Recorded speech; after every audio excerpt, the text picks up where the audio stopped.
Well, hello and welcome to the latest of our Broadcast Revolution events. I know several hundred of you are dialed in right now for this online. It will also be available to watch again via our website. All our previous events are there for you to enjoy. So if you want to know more about BBC podcasts, the Radio 4 Today programme, 5 Live, the BBC News Channel, ITV News, LBC, Times Radio, we have a selection of events with producers and editors there for you to watch at your leisure. If this is your first time watching one of these, my name's Mike Young and I'm the head of news here at Broadcast Revolution. Before joining the agency here, I was close to 25 years in the BBC, working as a producer, reporter, presenter, largely at BBC Radio 4, at BBC Radio 5 Live, and in my time in BBC Local Radio as well. Before I introduce our guests today, a couple of points of order for you. For those watching this live stream, if you'd like to ask a question, feel free to do so via our Twitter account, that's at BroadcastRevo. Or you can ask a question using the hashtag Join the Broadcast Revolution. But actually, probably the easiest way to do it, you can ask a question via the Q&As in this Zoom link. I'll try and get through as many of those questions as I can over the next hour or so. At the end of our chat today, we'll pop a poll up on your screen. Please do answer the handful of questions there. It does help us shape future events that hopefully you'll want to watch. Our live guest today with me is Pete Saull, who's a BBC News political correspondent. You might have seen him on the TV only yesterday. In fact, he'll be back on the box again later on this afternoon. He's worked in political reporting both at the regional and latterly at the national level. Matthew Thompson is our second guest today. We've pre-recorded a few words with Matthew. He's reporting live for his day job right now, which is fair enough. Matthew's a political correspondent at Sky News. He's worked at Panorama and Newsnight for the BBC in his time, and he was a senior reporter at LBC before heading for Sky News around a couple of years ago. Pete, welcome. Let's get underway. It's a pleasure to be here, Mike. This Pete and I used to steer the newsroom at 5 Live in our time together, so it's nice to be around. Many happy night shifts spent together. Many happy night shifts. Talk me through your typical working day today now, though, how the day works for you working at BBC Westminster. Yeah, so I do a lot of shift work, so I'm actually due to be on shift at 2 o'clock, so as soon as I come off this, then I'll be off down to Westminster. And yeah, it's about kind of reporting on what is happening on a day-to-day basis. You get in and often you're not really sure what the story is going to be. Today, the Prime Minister's in front of the Liaison Committee, which is all the different select committee chairs in Parliament. So that, I think, will drive our news agenda this afternoon and into the evening. I'll be on shift until midnight. So the main part of my job today will be looking ahead to what's happening in the morning. So the newspapers start to drop at about 10:30. And often it's a case of trying to stand things up that are in papers, trying to push stories on myself, speaking to contacts, and serving all the various different BBC outlets. So as we look to the morning, it's BBC Breakfast, so I might do a package for BBC Breakfast. It might be what we call an AM Bulls piece, so that's the radio reports that you hear on from 7 o'clock in the morning on Radio 4 and across all the different network radio stations like Radio 2, 6 Music. And yeah, I mean, the afternoon I could be on air like I was yesterday, reporting on the BBC News Channel on whatever might be happening. But we serve an awful lot of outlets in the BBC. There's so many platforms now. I mean, basically, you are looking after television, you're looking after radio, you're looking after online. Yeah. There will be a social side of what you're doing. How do you juggle all those balls? Well, we have a news org in the centre of the newsroom whose job it is to try and protect correspondents like me from the various different requests that come in and divvy them up a little bit. But it can be difficult. And yeah, you mentioned online, that should have been the first thing I mentioned, because really that is the main focus for us now. That's where the audience is. That's where people are going for their news. Increasingly, they're just picking up their phone and looking for it. So that has to be the main watching thing the for news us. Channel or listening to Radio 5 Live, Radio 4, but via the smartphone. Yeah, often. It's text-based stories. Yeah. The kind of things that generally the audience are going towards, particularly younger people now. I mean, younger people, frankly, don't listen that much to linear radio, watch linear television. So, for example, when there's a big breaking story, when we have what we call a live page up with lots of different updates regularly coming in, the figures that we're getting for those are enormous. Millions of people tuning in. often when my friends say that they've seen my content or whatever, it's not because they've seen me on the TV, it's because they've seen me doing a bit of analysis for the live page. So that increasingly is the market that we're sort of doing more and more towards. And sometimes there'll be videos or audio clips uploaded to that live page, and it will be you prattling away on the news channel or whatever, and they'll actually clip it and pump it out that way. Yeah, and sometimes we do kind of explainers. So for example, when we've had so many different rounds of votes on the government's Rwanda legislation to try to get the policy up and running of deporting asylum seekers to the East African country, and I did a short explainer to camera, and again that's when people are like, oh, your face was on the very front of the BBC News website. So they're like, oh my, it's like me sort of staring in quite a kind of awkward position because I was mid-flow in this sort of explainer that I'd done. And yeah, again, far more people I think saw that and recognised me than they might necessarily see me on the BBC News channel, which is more of a, I guess, classically the flagship BBC News outlet. Essentially, I'm asking you a question I could have asked midway through our chat today, but while we're talking about all these various platforms, in the end, whoever is contributing to a story you're working on or whatever has to be really open now to all of those different forms of contribution. You might be on the radio, you might be on the TV, you might actually be providing a written quote, it might be something recorded on Zoom is then played out on the BBC News website.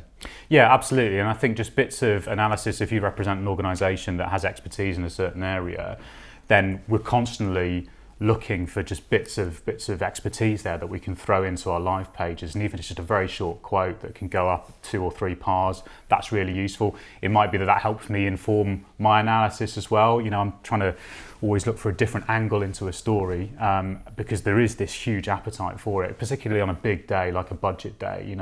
How can we get these bits in? So yeah, the text-based side of things is really, really important. How much do you think the text side of things feeds into what broadcast producers are then looking at and reading themselves and then going, we'll have them on the radio, we'll have them on the TV? Yeah, it all feeds in, yeah, absolutely. And if someone's got something particularly interesting or controversial to say, if they're very critical, that is when, be outrageous if you want to get on. I suppose that's what I'll tell a story. One of my colleagues, when the former Home Secretary, Saull was a newly elected MP, one of my colleagues in the newsroom, she often new MPs come and have a look around the BBC newsroom in Westminster, and they get introduced to journalists and they get a bit of an understanding of how we work, etc. And Saull said to one of my colleagues, how do I get on? How do I get lots of media coverage? And he just said, well, darling, you need to be outrageous. And I think that basically has been her entire shtick for her career. The Kenny Everett School of Journalism. Absolutely. Say something outrageous and you'll get on the air. Yeah. Let's focus on 2024. An exciting year for the political news junkies. How momentous is this year politically in the UK? Yeah, well, we've got a general election, so that obviously is the big thing that everyone is looking towards now, and it's we're building up to it. We're obviously expecting it now, I think, to be in the autumn. Today, incidentally, is the last day that they could call the election for it to happen on May the 2nd, alongside all the different mayoral... So if your phone buzzes, we may be slightly distracted. Yeah, I don't think that is likely. The Prime Minister's already ruled that out. But, there will, for example, be another by-election on the 2nd of May. The writ has just been moved for Blackpool South. So Scott Benton, who resigned yesterday, he did that, presumably so they could have it on the same day, because it kind of minimises the political damage if there's lots of other polls going on. The story doesn't drag on into another week. So, Have you ever known so many by-elections? I can't think of a parliament where there's been this many. I think it's 23 since 2019, the general election, and were Blackpool South to go the way that the polls suggest, and were Labour to take that seat, then that will be 12 losses from the government of the time. Now, the government of the time tends to do badly in by-elections. They can no longer claim, I think, though, that they are mid-term, because as they tried to do with the last set of by-elections with Wellingborough and Kingswood, because, we are very, very close to a general election now, and this is why there are real jitters in the Conservative Party, because they would have hoped that by now the polls would have started to narrow, and they haven't, frankly. So, that's why there are all these weird and wonderful stories doing the rounds about plots to oust the Prime Minister, even though that is not really materialising quite yet anyway. We're running out of time and potential Prime Ministers, aren't we, for this? Yeah, exactly, yeah. It's been an astonishing Parliament in general. I want to talk to you about issues, because anyone watching this will very often want to have a say on issues of the day themselves. Yeah.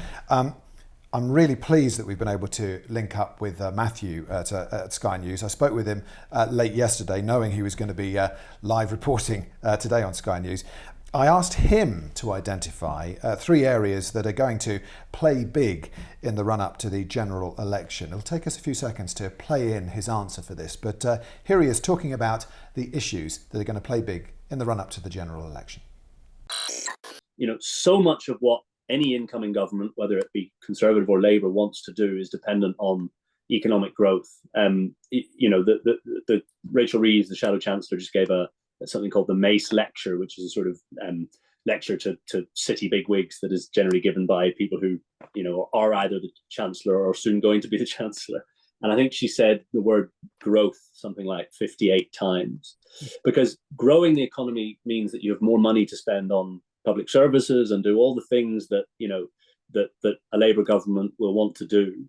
And so I just think everything runs through the economy, and it's very hard to see it. It holds within it either the power to save the Conservatives if they can start telling a better story on the economy, or to punish them and let Labour in, because the worse story it is, the worse it will be potentially for the Conservatives at the election. So I think it's an obvious one, but I think it's a key one.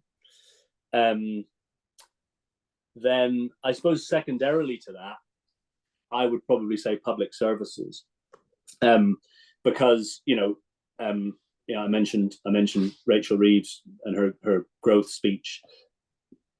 The spending plans that both Conservative Party and the Labour Party have largely signed up to, taking us up to 2029, 2030, actually imply staggering levels of cuts to unprotected departments. I mean, we're talking austerity Mark II, really. And nobody thinks those are really deliverable. And so your options when you come the next government are either you borrow heavily, which they both said they don't want to do. You raise taxes, which I think is plausible. I don't think either of them particularly are that keen on. But the obvious get out of jail free card is growing the economy, because then you have more money to spend on all the things, the NHS, local councils, and all the rest of it. So that is, post-election, that is crucially important for what comes next. But in the run-up to the election, we've had last year we had doctor strikes, we've had an NHS crisis, we've had the dentistry problem, we've had local councils going bust, whacking up their local council taxes, and the polling, you mentioned the budget, the polling just before the budget suggested that majority of people in the country, rather than wanting a tax cut, which is what they got, would have preferred more investment in the NHS or investment in public services. They'd rather have a doctor's appointment than a national insurance cut. And so these are hugely important things. They speak to people's sense that Britain is just not quite working. It's both the cost of living crisis, also the fact they can't get a doctor's appointment, that trains are up the left, and all that sort of thing. And so public services, I think, is crucially important and very sort of interrelated with the economic picture as well. And then I suppose the final one is probably, in terms of what I'm thinking about, things that we're going to spend a lot of our time looking at and talking about, and the things that are going to go through Parliament in the next weeks and months, I think is probably immigration. Because I think, again, consistently, when you look at opinion polls about the biggest things affecting the country, the economy's top, health is a big one, and then immigration, generally speaking, comes in about third or fourth. And we've got the Rwanda bill, obviously ping-ponging, as we call it, between the House of Lords and the House of Parliament at the moment. That's going to come back after Easter recess, so that will be huge. If it eventually gets through, which we think it probably will, you then have the potential for months of legal wrangling over, flights. Will the flights get off? The government have said they want these Rwanda flights to start taking off by the late spring. I mean, I think that's looking increasingly optimistic. So I think that will dominate debate for the next 2 or 3 months, probably taking us into the summer. Then we have the spectacle of possibly flights taking off. Is that going to change things? Is that going to act as a deterrent? There's lots of people in Number 10, you speak to them, they've convinced themselves that the getting that first plane to Rwanda is going to save them. Now, I have my views on that. I think that is slightly over-optimistic, if you ask me. But they have their hearts set on this. They think it's going to work for them. And then secondarily to that, actually, is it's not just the Conservatives here. Immigration is a huge issue for the kinds of people who will consider or actually end up voting for the Reform Party. And I think that is a big driver of you. Again, you speak to Tories, their nightmare scenario is not just a sort of 1997 Labour landslide, it's a total electoral wipeout.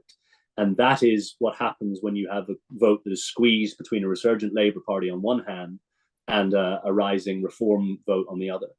And so if there is a sense that Rwanda is not working, or that the boats, Rwanda doesn't work to stop the boats, which is again another one of Rishi Sunak's key 5 pledges, then that might drive more people into the arms of reform. And that is the kind of thing that will really, really hurt the Tories at the election. So it's something that they're very, very worried about in number 10. That's why they're making such a big deal of immigration. And so I think that will influence the election hugely, almost more than anything else, probably bar the economy.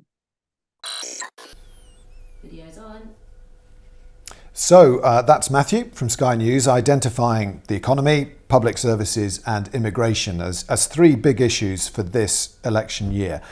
Your thoughts on that? You can build on that, I think, Pete. Yeah, no, I mean, I think obviously the economy is going to be the number one issue, and as much as maybe some in the Conservative Party would like it to be on other issues because of what has gone before when Liz Truss was Prime Minister and the perceived economic damage that her very brief tenure in Downing Street did, there's an acknowledgement that that is the area on which the election is going to be fought. And a lot of politicians are out and about at the moment speaking to voters on the doorstep because of those local elections that are coming up on the 2nd of May. And it is inflation still, even though that is coming down. It's how people are going to pay the bills. It's their perception of just how the country works. So yeah, public services, how easy it is to get a doctor's appointment, whether the trains are on time, that kind of thing. And the big tide that the Conservatives are really fighting against is the fact they've been in power for 14 years now. And there's a sense that things have not really improved all that much. So what they're desperately trying to do now is talk up some of the things that they believe have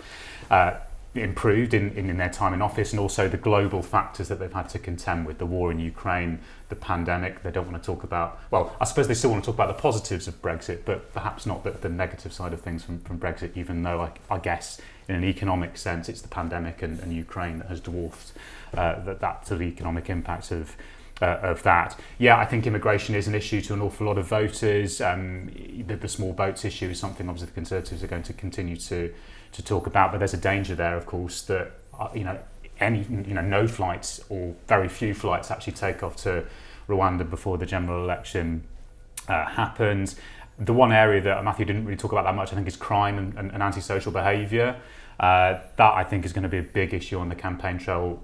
The Labour Party are really going to talk that up. The other area that I think is going to be a key battleground, again, I'm not sure he mentioned, he might have done in passing, is childcare as well, because the Conservatives have got a huge offering there for working parents, an extension of free childcare. Now, whether that actually works in practice or not is another matter, because the nursery providers are pretty stretched. There's a recruitment crisis in that sector. But yeah, I think those are but Labour, I think, have got to come up with their own quite broad offering on that. And where we're at the moment, of course, is Labour are miles ahead in the polls. They are being ultra cautious about giving anything away. As we get closer and closer to the date of the general election, they know that they're going to have to start to say more. And we're going to hear this attack line time and time again from the Tories that Labour have got no plan. Rishi Sunak actually came up with a new attack line when he launched the local election campaign for the Tories the other day in Derbyshire, and he said that Keir Starmer is arrogantly taking voters for granted, assuming that he can just waltz into Downing Street without saying what he's actually going to do. There's very little between the two parties, and that also is not just because of the fact that Labour don't want to kind of lose any of their poll lead. It's because they also know, as I said before, that it is about the economy, and the number one thing they've got to do to convince the voters who are going to decide who ultimately ends up in power is convince them that they can be trusted with the nation's finances, which is why actually when it comes to how much they're going to borrow, that kind of thing, there's very little between the two parties at the moment.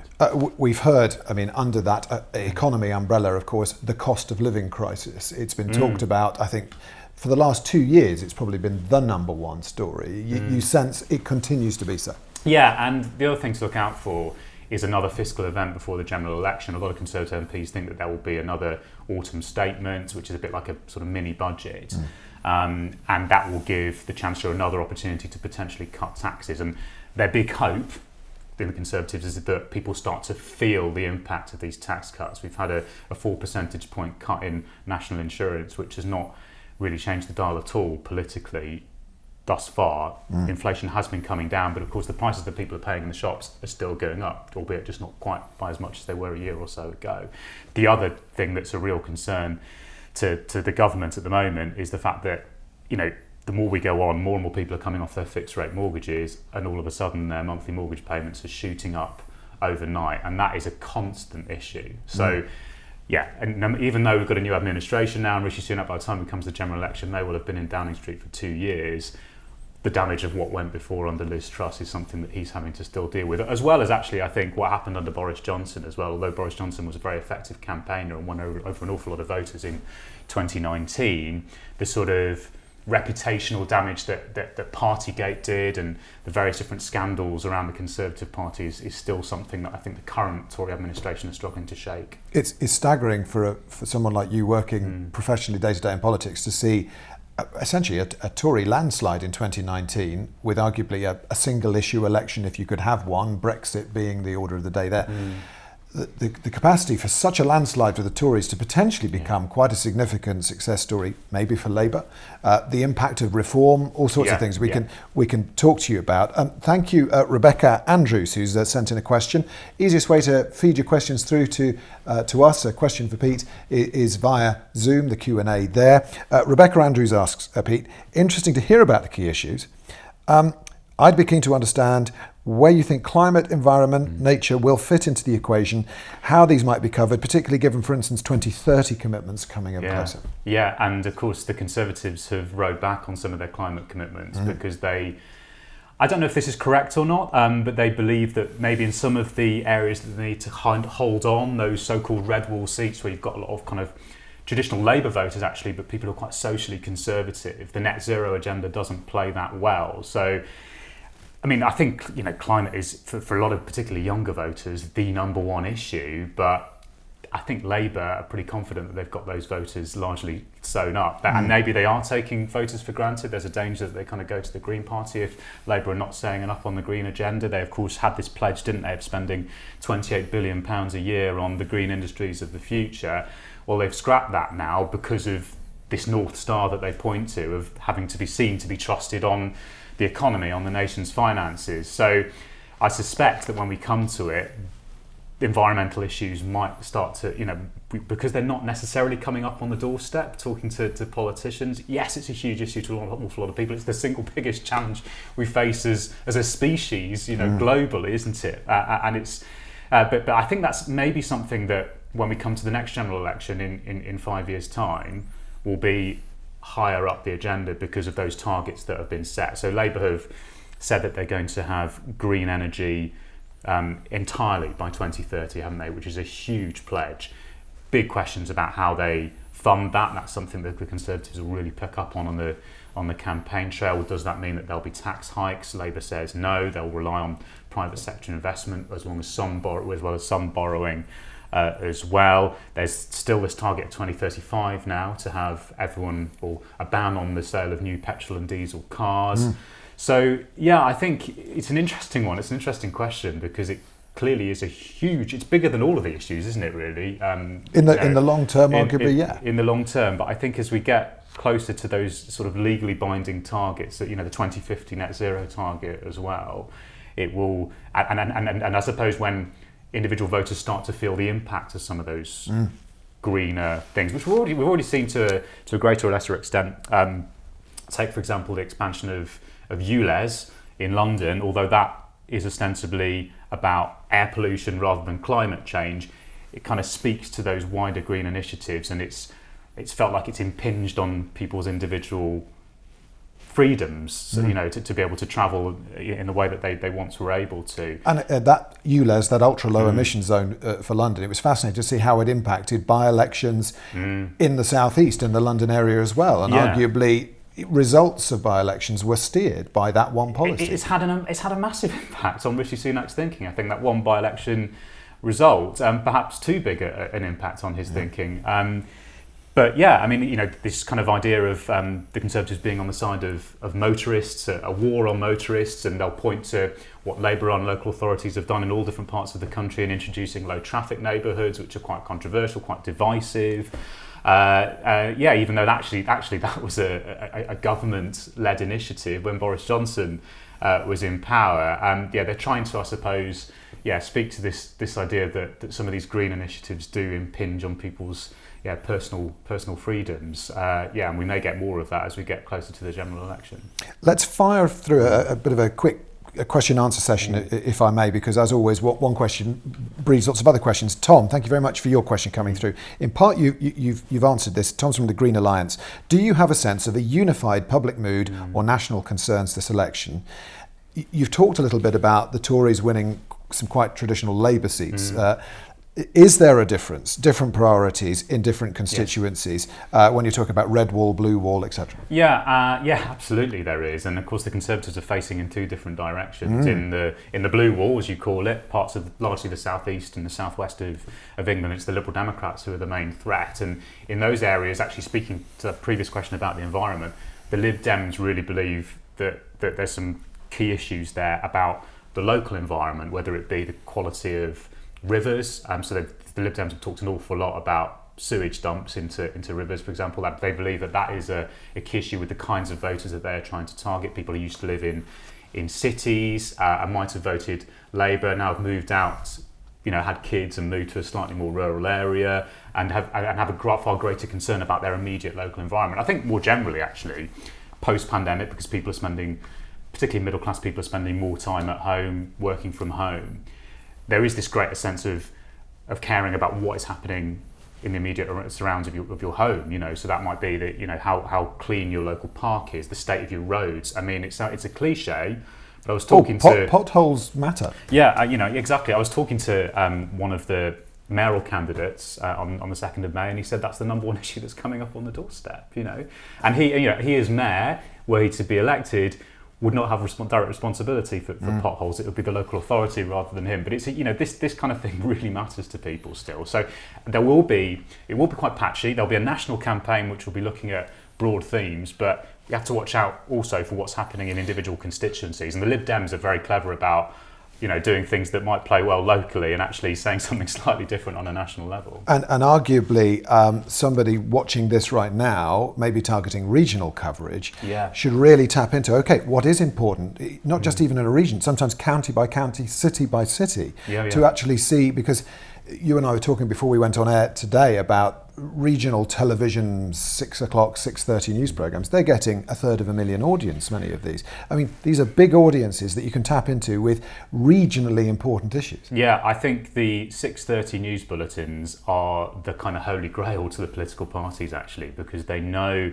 that there's a huge audience there. That is the most loyal one too. And it also is the kinds of demographics that they need to target. They tend to be older voters who vote, absolutely, and they're living in, say the West Midlands, the East Midlands. These kinds of areas tend to decide the result of general elections, and so. You'll be seeing the Prime Minister and Keir Starmer turning up on East Midlands today and Midlands today, I'm sure, a few times during the course of the campaign, because they know they need to speak to voters there. And issues like council finances, that is Matthew touched on it as well. That is a huge issue in bankrupt councils up and down the country. I live in Birmingham, where my council tax over 2 years is going to go up by 21%. Yes. And they're going to fortnightly bin collections. The lights are being dimmed. It's when I talk to my neighbours, that's what they care about at the moment. And the Conservatives will increasingly say, well, look at these Labour-run local authorities. Yes, we've been in charge of the economy nationally, but this is what happens when Labour gets into power. That will form a key part of their attack as they try to gain some ground on the Labour, of course. But Labour will then say, well, hang on a minute, this is more than a decade of underfunding to local authorities from the government. And that, I think, will be one of the big arguments that we'll see play out time and time again during the general election. Thank you, Verity, for your question. And asking a question from a Scottish perspective. Is the impact of the SNP changing? We've seen it impact Labour's ability to win elections with the Scottish vote. Where are we now with the Scottish vote in particular? Labour are quite hopeful of making significant gains in Scotland because of the problems that the SNP have had, the investigation that's ongoing into the party's finances, the way it touched Nicola Sturgeon as well. So Humza Yousaf needs to sort of move on from that. And yeah, I think Scotland's going to be really, really interesting, actually. And that's another concern for the Conservatives as well, because they can see that Labour could well make up some ground north of the border, and get ever closer to being able to form a majority overall. And it's interesting watching the House of Commons now as well. The SNP, whereas a couple of years ago, all of their attacks were on the other side, the government benches, is now increasingly looking over to their right and how they can make hay against the Labour Party. And we saw that to an extent with the night of chaos a month or so ago in the House of Commons, when there was a vote on whether or not there should be an immediate ceasefire in Gaza.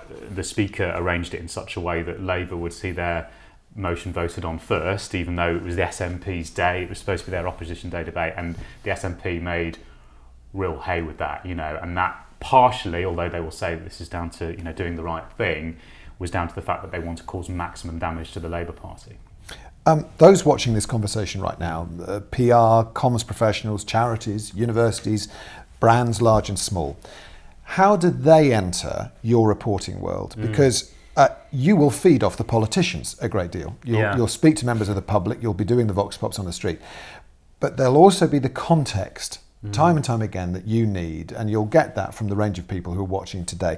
How do they tap into your world? How do you use non-politicians? Yeah, I guess it's when we're reporting on issues, and there will be an awful lot of focus on that. I think in previous elections we've maybe got a little bit carried away with the personalities, and actually fundamentally it's about what the parties are going to do when they get into power. So it's about thinking about where your organisation can add to our analysis, what you looking at the manifestos when we get them, which policies you think are of interest and how it's going to affect your bottom line. Of course, I talk about the economy being the number one issue. If you're a business, how is it going to affect your ability to employ people, to help with the wider strategy of getting the economy growing once again. We're in a technical recession at the moment. I suppose it's difficult, because often you feel as a journalist you're getting bombarded with stuff, and it's about developing relationships. There are certain organisations that I go to that I know are very good and provide the kinds of things that I need. And I think about the local government association as one example, because council finances has become such a huge issue, and they're very good at getting their lines out in advance. I think the danger is sort of sending out these sort of blanket press releases that feel a bit anonymous. Try to, where possible, I know this is hard because journalists haven't got that much time, but try and build personal relationships with journalists and drop them a text message and say, oh, we've got this coming up, and then they can feel like they've got a potential exclusive that they can sell. It's fascinating that you mentioned it, because we will hear from Matthew again from Sky News in a moment. And actually, when I asked him this same sort of question, he actually highlighted that he was taking part in our discussion today because he had been in touch with my colleague Ashley. You're taking part in this conversation today because I've been in touch with you. And those personal relationships, it's what we thrive on here at Broadcast Revolution, is actually being able to nudge you and go, what do you think of this? What do you need? And that is so important. That the blanket email is ineffective so often. Yeah, I think the other thing to bear in mind, certainly from a kind of TV, radio, broadcast perspective, is case studies. So when we come to the election, we're going to want examples of people that are real people that are actually affected by the policies, and these might be customers of yours, they might be members of your organisation, businesses, small, large and small. Think about pictures as well. A regional spread. Yeah, Scotland, exactly. Wales, Northern Ireland. That kind of thing. So we can go in and we've got, it makes a nice package for us, because politics is quite difficult to tell pictorially. It's often quite boring, and we rely often on pictures from the green benches in the House of Commons. What we really want is the opportunity to tell those stories from the ground up. So it's, it feels like the politics comes from the voters, and ultimately it's the elected representatives who enact the change that they would like to see. So, if there's any way you can help us in just, getting those case studies to tell the stories of the issues, that's really helpful. Do you want to interview those case studies yourself? Do you ever use B-roll of that sort of material, or is it a matter of you'll dial up somebody on a Zoom from Bristol, Birmingham, Glasgow? You prefer to do the interview? Yeah, you prefer to get I do prefer to myself. Yeah, I think certainly as far as the BBC is concerned, we would want it to be our own footage, because we want to control that ourselves. We want to have there's sort of editorial difficulties with using material that's been provided by an external organisation. So yeah, I think, and we would have to make clear that it hasn't been filmed by the BBC. So we'd want to be able to do it ourselves, and ideally, you talk about Zoom, and that has increasingly become a way that we just get clipped into bulletins very quickly. But when it comes to the campaign, we'll want to actually be out and about, and I don't envisage spending that much time in Westminster. I envisage being out actually speaking to voters. So I'd want to be there in person doing it in whichever region of the country, whichever interesting constituents I might be, and there are many, many interesting constituencies this time round, because the polls suggest at the moment that an awful lot of those Tory-held seats are in play. Let's hear from Matthew Thompson about this. As I say, I spoke with him yesterday. I asked him about how he weaves in contributions from brands, charities, academics, that sort of thing. Here he is. Well, I'm a political expert. I'm not an immigration expert. I'm not I'm not an economist. I'm not a fiscal supremo. So I spend a lot of time speaking to, like, around the budget, the IFS, for example. They're a huge source of information. The Resolution Foundation. We need to check what we're being told by politicians with experts outside. And so around. Anytime there's a new piece of legislation, quite often the first thing we'll want to do is, okay, the politicians want to do this, but what is, let's say it's a Rwanda policy. What does a human rights lawyer actually think about this? So we spend a lot of our time needing external sounding boards, I suppose. In terms of pitching those, the thing I think most journalists, not just political journalists, would say is, I get like hundreds of emails, most of which are about things that are just totally irrelevant to my day, right? A PR has just fired off an email about, I don't know, hey Matthew, I've got this expert on Pokemon cards, what do you think, given that Pokemon is in the news today? And I'm looking at it going, I'm sorry, do you know anything about what I do? I'm a political journalist, so that just goes in the bin. Of course it does, and I just get ignored. I think I respond to about 0.01% of the emails that I get. So targeting is key, right? Know who the person you're sending an email to is and whether they're likely to be remotely interested in the thing you're asking them for. Even, quite often, if it's budget day, because you mentioned budget, but come budget day itself, we're kind of pretty sorted on a lot of stuff, so contacting us 2 or 3 days beforehand might be a useful thing. I think one of the things that we spend a lot of our times doing in journalism is building relationships. And I sometimes get the feeling that the PRs maybe don't do that as much as they should. Like personal relationships are the reason I'm having this conversation. Like Ashley leveraged a personal relationship with me, and I'm happy to to do that. And I just think that helps if I get a phone call from someone saying, hey Matt, I know you're interested in this, and I've got this that might help you. That's so much better than the Pokemon email. So I think targeting, I think relationship building, understanding what we do helps you as PRs, target stuff better to us. Expert comment is definitely valuable. But as I say, sometimes, like on budget day, I got 1,000 emails from 1,000 different organizations saying, hey, this is our comment, and to be honest, even if some of them were good, like I got a good one from, I don't know, Citizens Advice, it was quite good.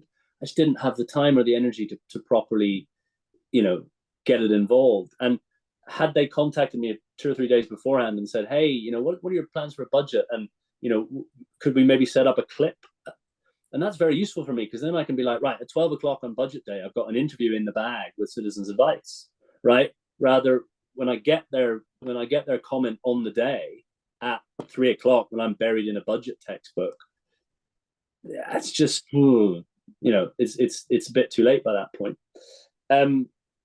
So yeah, I'm trying to think what else, like the kinds of things that are, I suppose it's about, rather than sort of contacting us and hoping that we're interested in something, narrowing it down to things that we're definitely going to be interested in. So in a week where the Rwanda bill is coming through Parliament, I'm much more likely to be interested in an offer of an interview with a high-powered immigration lawyer than I am, I don't know, another thing. I don't want to say Pokemon cards, but because I would never be interested in that. But another thing that I might be interested in. Chances are I'm going to be laser focused on Rwanda that week, so I'm not going to have time in my diary to go off and interview somebody on the budget. Do you know what I mean? So it's almost about having a sense of what the calendar is going to be like. And we're not all soothsayers. Obviously, sometimes things happen that we can't possibly predict.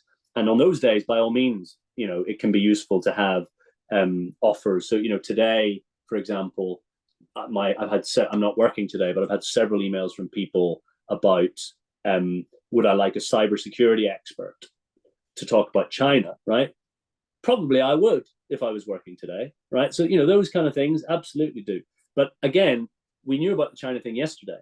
So I know it was a Sunday, but a little bit of foresight, looking at things, maybe I'll message Matt and see whether he could use a clip for his piece tomorrow, is helpful. So we have a run up to be able to plan it better, because I think the difference with TV and print is that if I was a print journalist, I'm more likely to be able to copy and paste the comment from Citizens Advice into my budget piece. Because I'm television, I've got to get a camera in front of somebody. So that requires more effort, more time to organize it and that sort of thing. So the kind of email that just drops in and says, here's 2 paragraphs of our comment, it might be useful for the person who's writing the blog, but, as a television journalist, 90% of it gets ignored. It is fascinating to hear the perspective of Matthew there, and thank you to Matthew at Sky News for chipping in today. I'm really grateful for the contributions he's given us. So much of what helps you is know what your day job is. That's kind of why we're doing this event with you. Know what your day job is and what you need. A question for you that so many people want to know is, when is the right time? Let's say you were working on budget day. You're going to be drowning in material, quotes, expertise from everywhere. When is the right time to be in touch with you to say, okay, actually, we've got, you mentioned childcare, for instance. Sure. April the 1st, some government funding for childcare in England coming in for parents of 2-year-olds. When is the right time for a childcare expert to be saying, actually, I have a perspective on what's going to be potentially in the budget? Yeah. Do they reach out to you 48 hours before that big news day? I think, beforehand, because the problem is, obviously, the budget usually happens about 12:30, and then you're on air almost constantly, from that point on in the afternoon, and I can see the emails just coming in, comments from all different types of organisations, and I just do not have time. I just delete them. I just do not have time. So probably in advance. It depends. I mean, the Jeremy Hunt budgets actually have not unravelled quite in the way that some of his predecessors' budgets have, actually. So if you think back to kind of the Omnishambles budget under George Osborne and things like that, which kind of went on for many, many days, and there was a certain issue that came out of it. And then if a story emerges and it starts to roll and it's on a specific issue, then we're really interested in the perspectives of organisations, businesses that are affected by that particular policy. Probably is better to reach out in advance, and keep an eye on what's in the newspapers as well. And that was the other problem I think Jeremy Hunt had in a sort of presentational sense with the last budget, was that everything was out in the public domain in advance, so he wasn't able to really pull the so-called bunny out of the hat, because we knew about it in advance. So read the newspapers, you can see what's coming. We knew that there was going to be the next cut. We knew that there was going to be something on childcare, or child benefit, wasn't there? Yes. Which, although that only happened a couple of hours beforehand, but if that's coming, then you think, okay, we can get not just a comment is useful, as I talked about, the sort of live pages, the online element, the text-based stuff, which is increasingly important. But if you've got a spokesperson or a case study, as I mentioned before, who can be ready at a moment's notice to be part of a package that you might have more joy getting it into regional broadcasting as well, because they're looking for regional angles, and they'll fill probably half their programme with budget coverage. And you might find that that's easier, because the way we do it on a kind of national level is very focused on Westminster-based reaction. That the following day, that the coverage is often dominated by what the Institute for Fiscal Studies has got to say in their briefing, and they're reacting to what the OBR has said on the state of the nation's finances. Brett Walker, Brett, thanks for your question. What can contributors do to help you create the best possible interview and frankly be invited back to contribute again? What makes a good guest for you? Yeah, I mean, it depends on what kind of outlet you're looking for. So, if it's 5 Live, you want someone who's really chatty, engaging, brings a bit of humour in as well. A lot of, yes, I'm very interested in politics, but I often have to kind of take a step back and realise that most of the people I'm broadcasting in don't really care about the subject, and you have to make it interesting, accessible. You've got to kind of hook them in. So it's about thinking about how, in the same way when I broadcast, these issues that I'm talking about, how they affect people, speaking directly to that audience. I think, when it comes to sort of getting onto the news, it's being punchy, isn't it? If you want a clip that's going to go on the 6 or the 10 o'clock news, it's something that is going to be pithy, concise, and it's quotable. That will go and that will go. And the more I used that word sort of outrageous earlier on, didn't I? Before, but that's probably not the right adjective to use. But punchy. If you have are, something to say. Yeah, if you're very critical of what a political party has done, and you feel strongly about it, then we want to hear about that. We want to, we don't want you to hold back. Don't be scared of showing a bit of emotion. If you represent a certain organisation, because that is more likely to get you onto the news. And within the BBC, certainly, we've seen it with, for instance, trying to make sure that there are more female voices on. There's a gender. Yeah. I mean, how important? How is the BBC doing now in terms of getting more female voices on? Yeah, well, we have a 50-50 initiative, and so everything is logged, and this is a thing that's across the BBC, so that when you have a package, we see. And sometimes you can't. I mean, at the end of the day, there are more male MPs in Parliament, and often, when we're talking to the key protagonists, there tends to be more men than women, and we can't really do a great deal about that. We can't change that ourselves. But when we're looking for contributors from other organisations, then we are doing our utmost to get more women on, more people from diverse backgrounds, and by which I don't just mean ethnicities, I mean socio-economic backgrounds, regional spread as well. So as many people who represent all the different myriad different cultures and communities that we have in our country, that is really, really helpful to us. There's a question here around the role of the bigger broadcasters, Matthew and yourself, Sky News, BBC. The mainstream news channels have a lot of competition now, and just a handful of years ago, 4 years ago, there was not a GB News, there was not a Times Radio, there was not a Talk TV. Yeah. Where do you fit as a BBC political correspondent now in terms of the competition that you're facing? Because GB News, sometimes some questions are asked around its content and the way it's presenting it and the way it's doing it, but it's a crowded playing field now. Yeah, it is, and a lot of TV viewers are going to GB News and Talk TV to a lesser extent. But it does speak to a certain demographic. But I talked earlier on about the regional BBC 6:30 programmes. One region by itself gets many times the viewers that GB News gets. So that sort of puts it into context, really. And it's worth bearing that in mind. Yeah, it is. And if you think about all the different outlets that the BBC has, all the BBC local radio stations, Radio 1, 1 Extra, that all carry news bulletins on them. Newsbeat is a really important outlet for kind of issues that affect 16 to 24-year-olds. You've got to think about pitching your story to the right BBC outlet in the way that, you think about what Times Radio does, which is, I suppose, a kind of smart, metropolitan type of radio listener. Similar to what 5 Live used to be in a way, but I think 5 Live's kind of moved a little bit away from that. But yeah, it doesn't necessarily affect the way that I do things too much, I don't think. I think people still come to the BBC because they see it as sort of, trusted and impartial. The danger we have, I suppose, is that our coverage is perhaps not as exciting because we don't have that opinion in there, so we can't sort of say, you can't have a rant to camera in the way that Nigel Farage does on GB News on the BBC, which just doesn't work like that. And the way our news channel has changed as well, the BBC has, I think, lost some viewers because it's merged the global channel with the UK channel, and what happens is at certain times of the day when different stories break, it goes sort of domestic facing. Yes. But that only happens when there's an editorial justification for doing Again, that. so many platforms. Somebody can watch the news channel. There might be a domestic focus on essentially the news website on BBC Two on the news channel, but then the international coverage comes in. Yeah. I need to ask you before you go today, the US elections are going to be pretty darn significant in November. Yeah. I mean, how big will they play, do you think, into BBC News reporting? I mean, potentially we could have a UK election closely followed by a US. I know. I mean, they say that, like, I think it's half of the world's population are going to vote this year, because it's not just the US, the UK, obviously it's India, which is the world's largest democracy. You've got Brazil, many other places as well. I think it's maybe a bit of a factor in the thinking about the scheduling of the UK general election.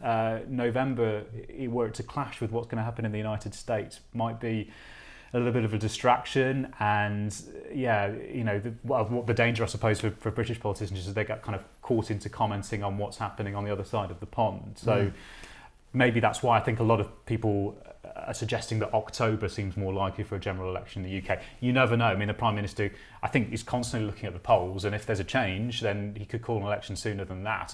Who knows, if they get completely hammered in May, you wouldn't want to rule out him calling a general election if he's challenged, if he's, within his own party. Within his own party, to nip that in the bud. He might decide to go for a general election in June. I mean, this is what happened in 2017, when Theresa May was Prime Minister. She called a general election halfway through a local election campaign. The Tories did very, very well in the local elections, and then she lost a majority, famously, when it came to the general. But yeah, I mean, obviously I'm an expert on UK domestic politics rather than American politics, but it's certainly the kinds of debate, the sort of culture wars issues, I'm sure will come up on the campaign in the UK here too. And then I think also, which is going to be something really interesting to watch, is the impact of kind of misinformation, deep fakes on social media, because an awful lot of people get their news now through Instagram, TikTok, X to a slightly lesser extent. And a lot of the campaigning will be very targeted by the parties on social media. A lot of their money will go onto that, but equally there'll be the presence of bits on there that will not tell the whole picture, or will tell a very misleading picture. And this is why I was reporting yesterday on these cyber attacks from the Chinese. There's a feeling that not just China but Russia, Iran could try to interfere in the democratic processes that we have in the West and the States and here in the UK too, by potentially using some of the data that they'd harvested to target individuals with bits of misinformation to sort of sow discord and undermine our democratic processes. I don't know how you get past AI as it becomes ever more sophisticated. It's going to be pretty terrifying to sometimes be in a newsroom environment and work out what is real and what is not real. It presents real challenges for us because we have to react quickly to things. There is that pressure to do that. But we've got to take a step back and go, well, hang on a minute, is what we're seeing here correct? And there was an example of a video that Rishi Sunak did fairly recently, and people were like, that doesn't look real. Is that a deep fake? So we contacted Number 10. They're like, no, that's real. That was real. But we just have to be really careful with the stuff that comes in, and I suppose for you guys watching, it's about being live to that as well, and just because that'll be something that all different outlets or news outlets will be having to deal with. Final question to you, Vicky asks. Thank you, Vicky. Who does this well? You will speak to a range of different contributors, the non-political contributors. Yeah. If we were to be watching the TV news for the next few days and watching who does it well, who should we learn from in terms of, okay, then our spokesperson should watch this spokesperson because they nail it every time. Who would be a good example? I suppose the gold standard is Martin Lewis, right? I mean, he appears everywhere and he changes the political weather himself because people really listen to him. And he actually, when they sort of do polls of who should be Prime Minister, often he gets better approval ratings than people who could actually be Prime Minister. And that's because he's got a great way with words, hasn't he? He's pithy, he's to the point, and he speaks, as I was saying before, the real concerns that people are facing in their everyday lives and how he can help them and be a champion for them. So he's someone, I mean, Simon Calder, who we tend to go to all the time, and he works for The Independent. The king of travel. But he really knows what he's talking about, and he understands the mediums that he's broadcasting to. So, he's another good one. I'm trying to think. I mean, some of the kind of, Jeff Barton is another one I'm thinking of. The head of the Association of School and College Leaders. Union General Secretary. Effectively, he's just stepped down, but he was someone who was always able to kind of get across his points in a very succinct way, be critical where necessary. You knew that he was a trusted voice to put on air, and someone that the audience would be interested to hear from because of the kinds of people that he represented, and he really was an authentic voice for that profession. So yeah, I mean, those are a few examples anyway.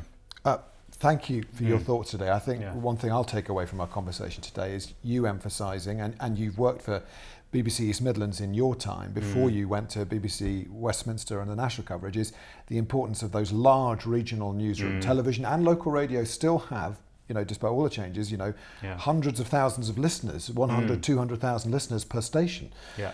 Those regional audiences are so significant to tap into with a message relevant to the audiences right across the United Kingdom, the devolved nations too. Yeah, absolutely. Yeah. Those audiences still big despite all the different platforms and YouTube and everything. Pete, thank you for being here with us. Pleasure. My thanks to Matthew Thompson at Sky News as well.